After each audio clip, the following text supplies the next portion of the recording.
Okay, so we've got our Training Peaks program, and we know we have a basic trainer. This means it does not plug in. It might be called something like a fluid trainer or a magnetic trainer, and there's no power to it. It's just the bike and the basically like the stand it goes on. This is still great, and I don't want anyone to think that just because they don't have a smart trainer that they can't train efficiently.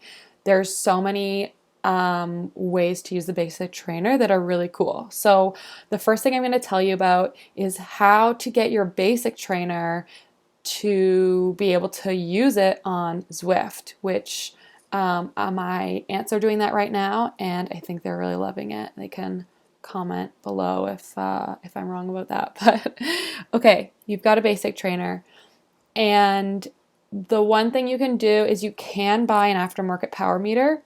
I'm pretty sure these are pretty expensive. If you can do that, that's wonderful. If you can afford that. If you're willing to do that, I feel like they're like $400 or $500. And if you've got a power meter, then you can, sorry, this arrow should be over here, then you're training by power, and you can look at the other video that talks about the connection through bike, computer, and Zwift. However, I'm assuming you do not have an aftermarket power meter, and what you can do is you can get a speed sensor and a cadence sensor. Cadence is how quickly you move your feet, and speed sensor obviously calculates the speed that you'd be going based on your tension. So what Zwift is able to do, and I'm sure other apps, you can it calculates like a perceived power. It's not perfect, but it's still, I think, better than training by heart rate. So these sensors, I believe you can get them for about $100. You don't need a heart rate monitor as well to do this, but it is a nice added bonus to keep an eye on your heart rate and see how it progresses through your training.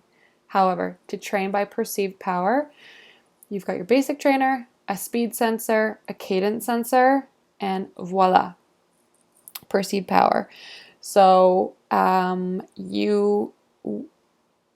of this means that you can train on Zwift or Trainer Road or Ruby or Sufferfest. These are all third-party apps that connect to Training Peaks. These link up, and this means that you're able to use the screen like this on Zwift, and the workout just gets sent in right here. This is what is expected of you, and this is what you're actually doing. You can compare what you're doing to what the plan is and whether you need to spin faster, spin slower. It's really wonderful. The tension will not change automatically because it is a basic trainer, but you will be able to gear up and gear down. For example, if these numbers were different and I had, say, for example, if my cadence was 65 and my wattage was, say, 135, okay, so my wattage is too high because I'm supposed to be at 114. Well, my cadence is too low at 65. So to me, that means on this specific day we are training cadence, I need to make my feet go faster. How do I make my feet go faster? I need to make the gearing easier. So gear down, make it easier on your feet to spin faster, and then because you're in a lower gear, your wattage will drop. So that's the only complicating factor to using a basic trainer with Zwift, but honestly, it's still really great, and I think it's an awesome option because you're still able to train by power. Slide that over. Okay, and then actually we'll pause there and